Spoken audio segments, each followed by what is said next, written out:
নবজাগরণের দূত চে গুয়েভারার ৮৫তম জন্মবার্ষিকী আজ। মেহনতি মানুষের অধিকার আদায়ে এই মহান ব্যক্তিত্ব রেখে গেছেন অসামান্য অবদান।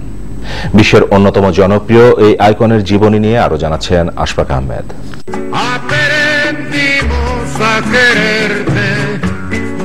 Ernst Che Guevara, El Che বা চে নামেই বিখ্যাত বলিভিয়ার এই বিপ্লবী নেতা। জন্ম ১৯২৮ সালের ১৪ জুন আর্জেন্টিনার রাজধানী বুয়েনোস আয়ার্সে। পড়াশোনা করেছেন চিকিৎসা বিজ্ঞানে। ডাক্তার হিসেবে গুয়েতামালায় শুরু করেন কর্মজীবন।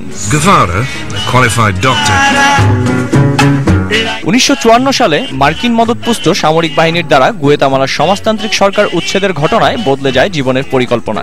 পুঁজিবাদী শক্তির বিরুদ্ধে লড়াই করার প্রত্যয়ে যোগ দেন কিউবার আরেক বিপ্লবী নেতা ফিদেল ক্যাস্ট্রোর দলে। লড়াই করেন জেনারেল বাতিস্তার বিরুদ্ধে।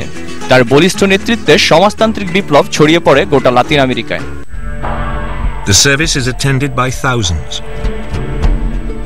১৯৬৫ সালে পুঁজিবাদ বিরোধী বিপ্লব অন্যান্য দেশে ছড়িয়ে দিতে প্রথমে যান কঙ্গো এবং পরে বলিভিয়ায়। তবে মার্কিন গোয়েন্দা সংস্থা সিআইএ এবং গ্রিন ব্যারেট সমর্থিত বলিভিয়ান সেনাবাহিনীর হাতে বন্দী হওয়ায় অনেকটা ব্যর্থ হয় তার মিশন। ১৯৬৭ সালের ৯ অক্টোবর গুলি করে হত্যার আগ পর্যন্ত কারাগারেই কাটাতে হয় এই মহান বিপ্লবী নেতাকে। Lying helpless on the floor, dies instantly. বিশ্বব্যাপী জনপ্রিয় চে ছিলেন একাধারে চিকিৎসক, লেখক, বুদ্ধিজীবী, গেরিলা নেতা, কূটনীতিক এবং সামরিক মতবাদের প্রবক্তা।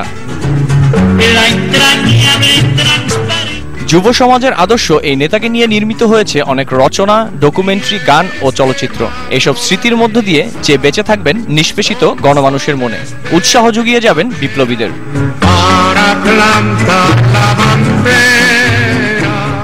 আশফাক আহমেদ, মোহনা ইন্টারন্যাশনাল ডেস্ক।